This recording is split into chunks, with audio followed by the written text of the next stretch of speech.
podemos decir que esta área, ¿sí?, va a ser igual a el límite cuando n tiende al infinito de una sumatoria que comienza en 1 y termina en n de la imagen de esa función en cada valor medio del intervalo x.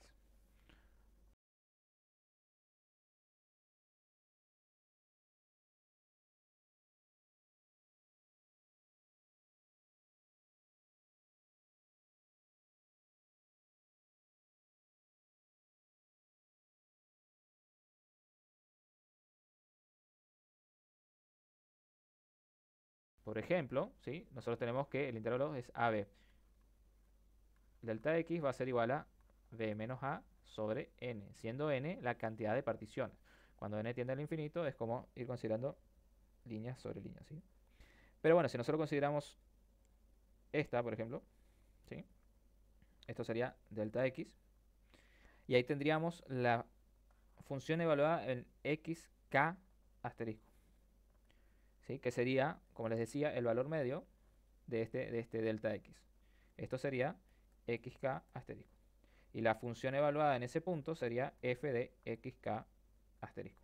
Entonces, haciendo esa multiplicación de cada una de las partes, podemos obtener cuando en el límite, cuando n tiende a infinito o las particiones tienden al infinito, podemos obtener el valor del.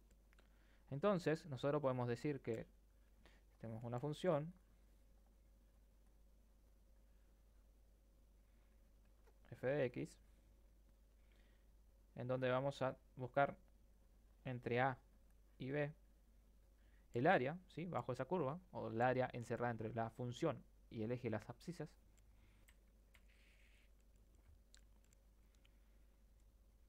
Entonces, si hay igual a f de x una función definida en un intervalo cerrado, a b, considerando los siguientes 4 pasos. Dividimos ese intervalo, ¿sí?, en n subdivisiones. A esta colección de números se le denomina partición del intervalo y se asigna por p. Después obtenemos el valor medio para cada intervalo, fíjense, ¿sí?, el valor medio, que va a ser la mitad del delta x y que nos va a dar la altura f de x k asterisco. Formulamos esta sumatoria, a la cual se la conoce como suma de Riemann, ¿sí?, en honor a ese famoso matemático alemán, George Friedrich Bernhard Riemann. Estas sumas de Riemann son las que nos van a dar la definición de integral definida, que es justamente la que estuvimos viendo anteriormente. Entonces, una suma de Riemann no requiere que la función sea positiva, ¿sí? Puede ser negativa, como en este caso. ¿Por qué? Porque él siempre toma el valor absoluto de la función, ¿sí?, de la imagen. Siempre lo toma como positivo. Y fíjense que el delta x también va a ser siempre positivo porque es una distancia. El delta va a ser siempre positivo. O debería, porque es una distancia, ¿sí? Entonces, la primera diferencia con lo que estábamos viendo hasta ahora es que en una suma de Riemann no se requiere que la función sea positiva y continúe en el intervalo AB, por lo que no siempre representará el área bajo una gráfica. ¿Vieron? Bueno, puede suceder que encontremos valores de f, x, k asterisco que sean negativos en el intervalo, por lo que los productos serán negativos y la suma se restará. Recordemos que el área bajo una gráfica se refiere al área acotada entre la gráfica de la función continua y positiva y el eje x. Sería esto, ¿sí? Entonces, si tenemos una función definida sobre un intervalo cerrado AB, podemos decir que la integral definida de la función entre a y b se define como integral entre a y b de la función f de x diferencial de x es igual a el límite cuando p tiende a 0 de la sumatoria de Riemann. Se denomina a como límite inferior y a b como límite superior de integración. A inferior, b superior. Y p siempre implica que el número de subintervalos n se vuelve infinito. Teorema fundamental del cálculo. Vimos entonces que teníamos dos ramas en el cálculo, que era el diferencial y el integral, ¿sí? Este integral, al último, nosotros lo representamos por medio del problema del área. Antes, en la parte de la derivada, nosotros lo representamos por el problema de la recta tangente. Hasta acá podríamos decir que no se relacionan, pero en realidad vimos que sí, y que son inversos encima, son operaciones inversas. Entonces, el teorema fundamental del cálculo, que fue desarrollado o descubierta por Newton y por Leibniz, se puede expresar de la siguiente manera. Si tenemos una función continua sobre un intervalo AB y f es la antiderivada de esa función en ese intervalo, se cumple que la integral entre a y b de esa función f de x diferencial x es igual a la antiderivada evaluada en b menos la antiderivada evaluada en a. Repito, la integral entre a y b quiere decir que estamos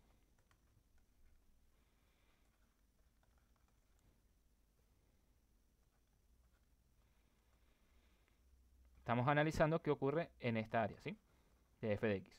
Entonces la integral entre a y b de esta función f de x es igual a la antiderivada, ¿sí?, evaluada en b menos la antiderivada evaluada en a. Como se observa, para calcular la integral definida, entonces debemos obtener primero la primitiva de la función, como estuvimos haciendo cuando era indefinida, y luego evaluarla en cada extremo del intervalo y finalmente realizar esa resta. Aquí aparece la gran diferencia entre una integral indefinida, cuyo resultado es una familia de curvas, con la definida, cuyo resultado es un número. ¿Sí? ¿Se acuerdan cuando estábamos haciendo las integrales? Por ejemplo, en la integral de x diferencial x, esto es igual a x al cuadrado sobre 2 más esa constante de integración. ¿Sí? Esto es una familia de curvas, porque esta c puede tomar muchos valores, infinitos en realidad. Ahora bien, por ejemplo, si nosotros queremos evaluar esta función, esa que está ahí, x, ¿sí? Queremos hacer la integral. Pero ahora decimos entre 2 y 4. O sea, quiere decir que vamos a hacer la integral entre 2 y 4 de x diferencial de x.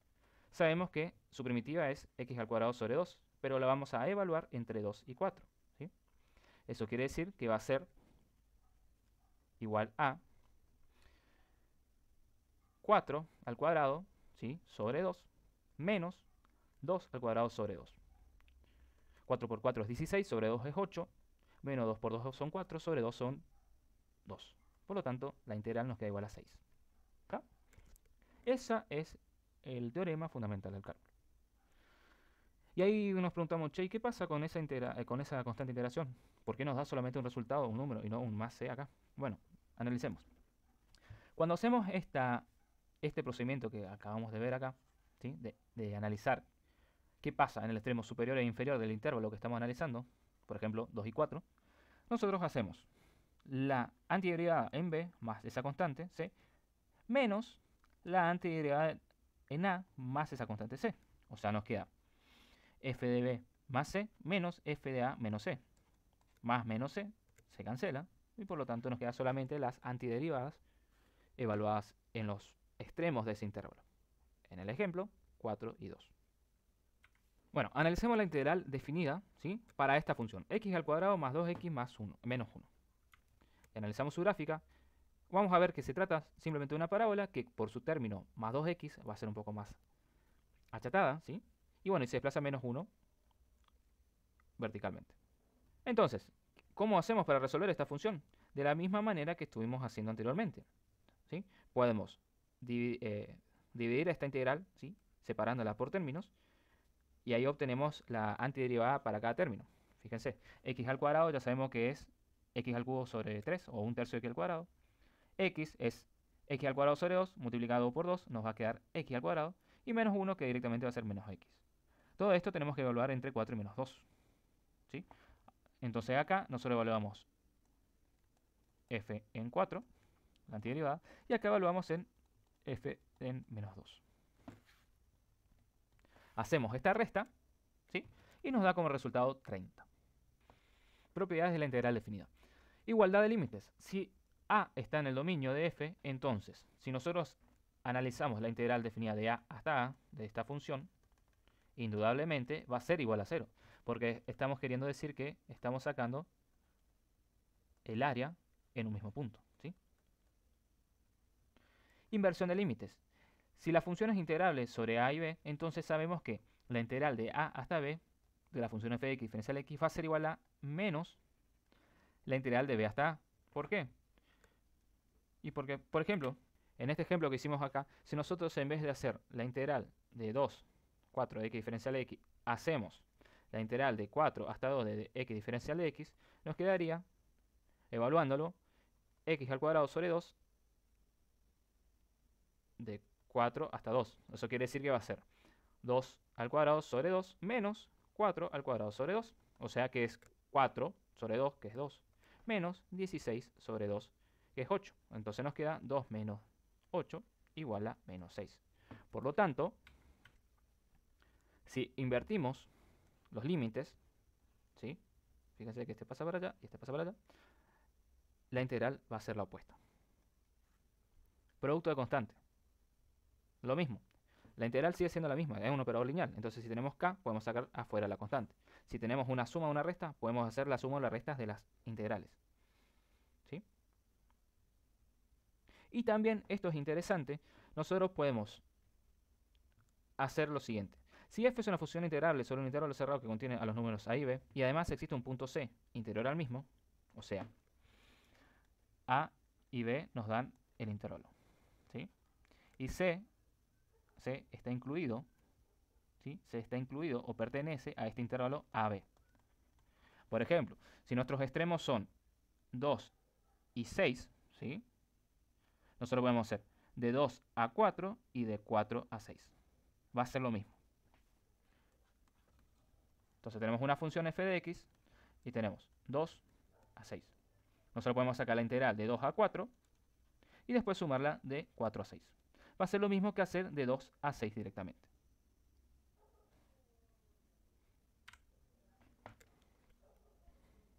La integral definida y el área. Vamos a utilizar un ejemplo para ver la diferencia entre estos conceptos. Calcular la integral definida de la función seno de x entre 0 y 2pi. Y después calcular el área que existe entre la función y el eje entre 0 y 2pi. Bueno, como nosotros sabemos, la integral de seno de x va a ser igual a menos coseno de x. Si ahora nosotros evaluamos menos cosenos de x entre 2pi y 0, vamos a tener menos cosenos de 2pi más coseno de 0. Acuérdense, 2pi equivale a 360 grados. Entonces, nosotros vamos a tener que el menos coseno de 2pi, o sea, coseno de 2pi va a ser igual a 1, ¿sí? Porque 360 es lo mismo que decir 0 grados. Pero como tenemos el negativo adelante, vamos a tener menos 1 más, por lo estamos restando, coseno 0, que es 1. Entonces nos da 0.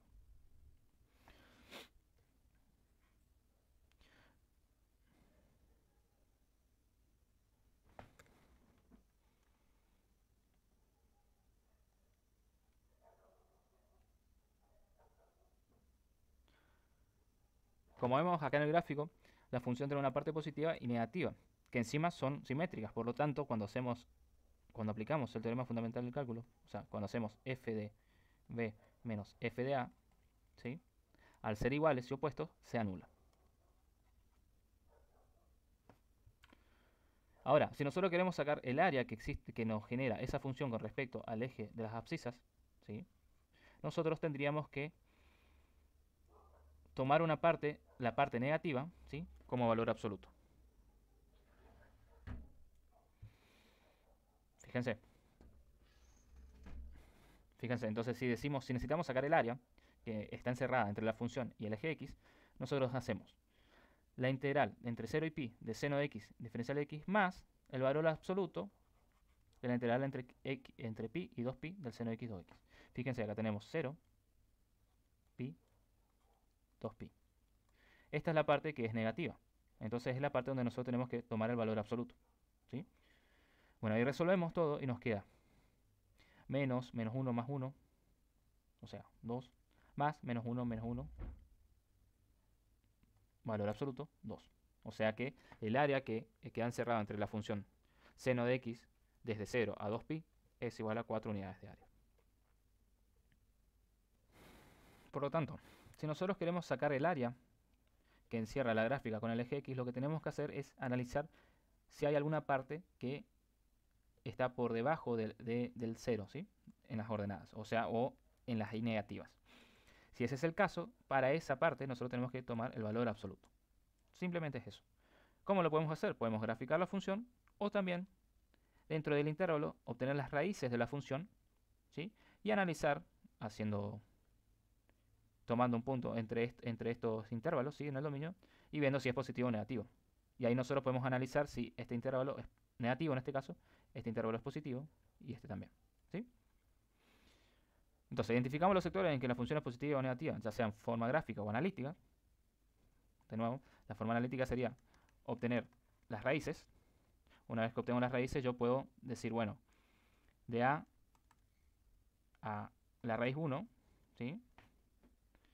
Veo qué pasa, entonces analizo un punto que está en este intervalo, veo si es positivo, no hay problema. Voy a la siguiente, de x1 a x2, ¿sí? Ahí ya nosotros vamos a saber que si la parte anterior a la primera raíz ya es positiva, y después tenemos dos raíces, es bastante seguro de que sea negativo, ¿sí? Entonces, de igual manera podemos sacar un punto intermedio, xc, ¿sí?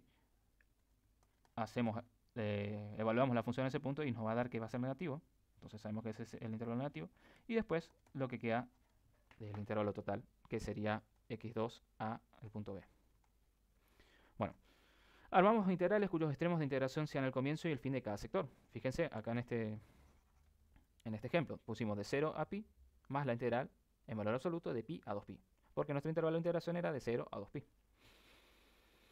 Teníamos que tener en cuenta solamente que en la parte donde la función se vuelve negativa, poner el valor absoluto en su integral, ¿sí? Y después aplicamos el teorema fundamental del cálculo y hacemos la suma, ¿sí? Y ahí eso nos quedarían unidades de área. Entonces, si nosotros, bueno, por ejemplo, centímetro cuadrado, metro cuadrado, kilómetro cuadrado, eso va a depender de en qué unidades están nuestros ejes X e Y, ¿sí? Puede suceder que lo que se pretenda es encontrar el área entre la gráfica de una función y el eje de ordenadas. En este caso deberíamos cambiar las variables y calcular la integral definida. Veamos este ejemplo. Determinar el área limitada por la parábola x igual a menos y cuadrado más y el eje de ordenadas, ¿sí? En este caso se toma x en función de y, y como la parábola corta el eje y en 0 y 1, estos serán los límites de integración, ¿tá? Porque nosotros queremos sacar esta área. Entonces va a ser de 0 a 1 x diferencial y. Fíjense, x diferencial y. Lo que está como variable independiente es y, por lo tanto x pasa a ser una constante. ¿Tá? ¿Se entiende? Esto va a ser igual que la integral de menos y cuadrado más y diferencial y, ¿sí? Ahora sí, acá es y una variable, entonces nos queda y al cuadrado más 1 sobre 2 más 1, o sea esto, más y de 1 más 1 sobre 1 más 1, o sea esto. Evaluamos y nos queda que es igual a 1/6 de unidades de área. Así como nosotros podemos sacar el área entre una función y el eje, también podemos sacar el área entre dos gráficas. Entonces tenemos, supongamos que y es igual a f de x, ¿sí? Tenemos una función f de x y una función g de x. Son continuos en el intervalo a, b. Y nosotros queremos a. Y también sabemos que la función f siempre es mayor que la función g en ese intervalo. Tranquilamente después de esta función se pueden cruzar, ¿sí? Pero en el intervalo que nosotros estamos analizando, el que nos interesa, la función f de x es mayor que g de x. ¿Está? Si escogemos un punto muestra, como habíamos visto antes, cuando hacíamos las sumas de Riemann, ¿sí? Nosotros podemos obtener que esta área va a ser igual a el diferencial x, que va a ser el mismo para los dos porque estamos en el mismo intervalo, por la diferencia de sus imágenes. Siempre va a ser la imagen mayor menos la imagen menor para sacar esa área, ¿sí? Cuando aplicamos sumas de Riemann, hacemos el límite, lo tendemos a infinito, las n o el delta x a 0, ¿sí? Y al ser como f y g son continuas, ¿sí? Entonces va a aparecer en el límite la integral definida. Y nos va a quedar que va a ser el área igual, va a ser igual a la integral definida de la función f de x menos g de x. Esta expresión es válida para las regiones en que una o ambas funciones, f y g, tienen valores negativos. Fíjense acá. G es negativa, f no. La distancia entre ellas va a ser f de x menos g de x. ¿Por qué? Porque cuando esta imagen sea negativa, va a terminar siendo f de x menos g de x, que esto es negativo, menos algo, ¿sí? Entonces ahí se termina sumando y es la distancia total que hay.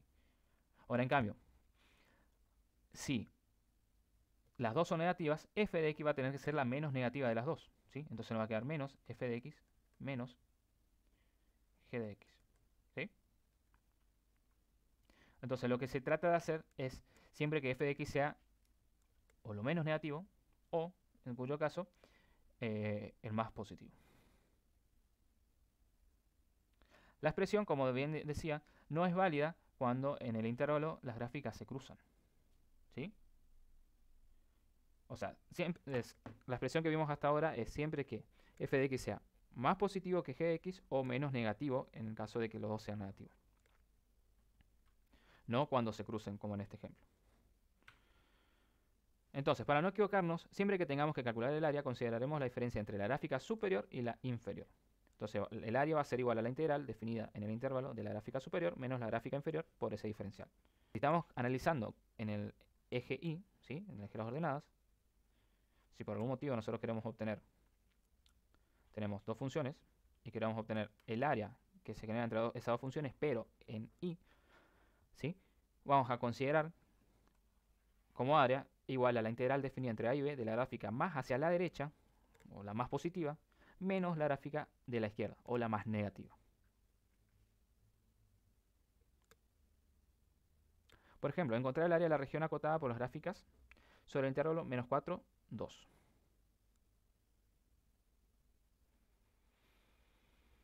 Viendo la gráfica en el intervalo que se solicita, hay un sector en el que I2 es superior a I1 y otro en el que I1 es superior a I2. Primero vamos a buscar el punto en el que se invierten las gráficas, donde se intersectan, ¿sí? Acuérdense, es un operador lineal la integral. Entonces nosotros lo que vamos a tratar de hacer acá es dividir estas áreas en dos integrales y después las sumamos, ¿sí? Se puede hacer eso. Lo que no se puede hacer es evaluar directamente de menos 4 a 2 con la fórmula que vimos, porque acá se cruza. ¿Cómo obtenemos el punto de cruce? Igualando las imágenes. Cuando igualamos las imágenes, vemos que eso pasa en x1 menos 4 y en x2 igual a 1. Ahora podemos plantear con esos límites las integrales. Y ahí obtenemos que el área entre estas dos curvas, lo que está remarcado acá con naranja, es igual a 71 tercios unidades de área, ¿sí? Lo único que se hizo fue analizar dónde se cruzaban, ¿sí? Dónde se cruzaban la función y dividir la integral en esos términos.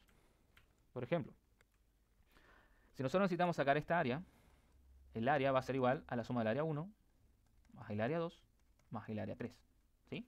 Por lo tanto, va a tener que ser igual a la integral desde A hasta C1 de g de x menos f de x, ¿sí? Más la integral desde C1 a C2 de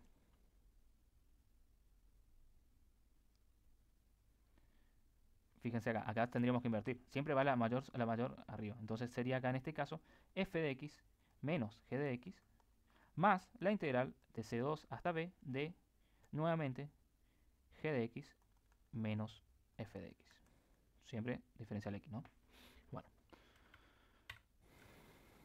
Por último, vamos a ver volúmenes de sólidos de revolución. Ya vimos que el área es solo una de las muchas aplicaciones de la integral definida. Otra aplicación bastante importante es encontrar el volumen de un sólido, por supuesto, tridimensional. En esta sección vamos a analizar solamente sólidos de revolución, sabiendo que un sólido de revolución es justamente el que se obtiene de girar una generatriz. Por ejemplo, un cilindro hueco, ¿sí? Cilindro hueco, se obtiene de hacer girar una recta, ¿sí? Sobre una circunferencia en su sección transversal, que básicamente tenemos un radio, ¿sí? Y la hacemos girar. Cuando la hacemos girar se genera esa superficie. Son sólidos, no son...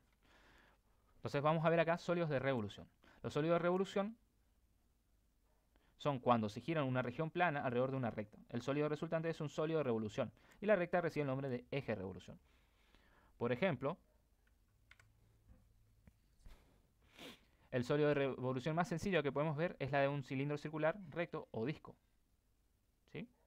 Que está formado por un rectángulo que gira alrededor de un eje adyacente a un lado del rectángulo. Fíjense, cuando nosotros tenemos este rectángulo y le empezamos a hacer girar, ¿sí? Acá, vamos a ir barriendo en las distintas posiciones esa área, ¿sí? Por lo tanto, en la integración vamos a tener este volumen. El volumen de ese disco de este tipo es el área del disco por el ancho del disco. El área del disco es pi por radio al cuadrado por el ancho, que es h, donde r es el radio y h es el ancho del disco. Entonces, si consideramos un sólido de revolución formado al girar la región plana alrededor del eje indicado, ¿sí? Para determinar el volumen de este sólido consideramos un rectángulo representativo en la región plana. Cuando este rectángulo se hace girar alrededor del eje de revolución, se genera un disco representativo cuyo volumen va a ser pi por radio al cuadrado por el incremental x este, ¿sí? Si planteamos las sumas de Riemann, vamos a llegar a que el volumen va a ser igual a la integral de pi, sale afuera, de la integral de a hasta b, por el radio en función de x al cuadrado diferencial x. A esta forma de calcular se las conoce como el método de los discos. Y bueno, si queremos hacer para la otra, para en vez del eje x y el eje y, directamente acá se cambian las variables, ¿sí? El radio en función de y, diferencial y. Hagamos el ejemplo del cilindro, ¿sí?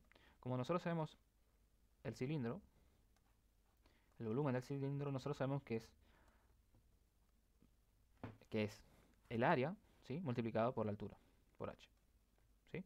Y el área del círculo, que es su sección, a pi por radio al cuadrado, ¿sí? O que es lo mismo, pi por diámetro al cuadrado sobre 4. Entonces el volumen nos queda que es pi por radio al cuadrado por la altura. Si nosotros queremos analizar esto con integrales, lo que podemos hacer es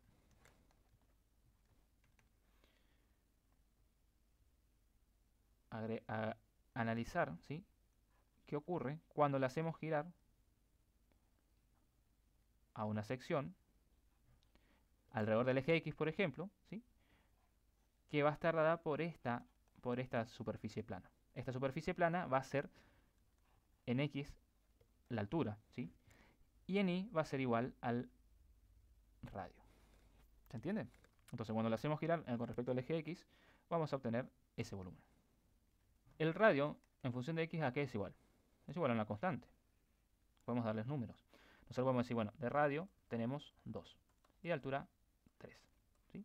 Entonces el volumen nos daría pi por 2 al cuadrado por 3. O sea que es pi por 4 por 3. Quiere decir que es igual a 12 pi, ¿sí? Unidades de área. Eso es lo que nosotros sabemos. Ahora vamos a tratar de obtener el mismo resultado con la integral. Entonces la función que nos define el radio es una recta y es igual a la recta para el eje X igual a 2. ¿Sí? Entonces, según la fórmula, nosotros sabemos que el volumen va a ser igual a, por ejemplo, este puede ser de 0 hasta 3h, ¿sí? El volumen va a ser igual de pi de 0 hasta 3 del radio, que es 2, diferencial x, de 2 al cuadrado. Entonces esto nos va a quedar que va a ser igual a, el volumen va a ser igual a pi por, esto es una constante según esta función, entonces va a ser igual a pi por 2 al cuadrado, o 4, la integral de 0 hasta 3, de diferencial de x, va a ser igual a 4pi por x evaluado de 0 a 3. Esto nos va a dar, en definitiva, que el volumen va a ser 4pi por 3 menos 4pi por 0. Esto queda 0. Entonces nos queda igual a 4 por 3, son 12 pi unidades de área.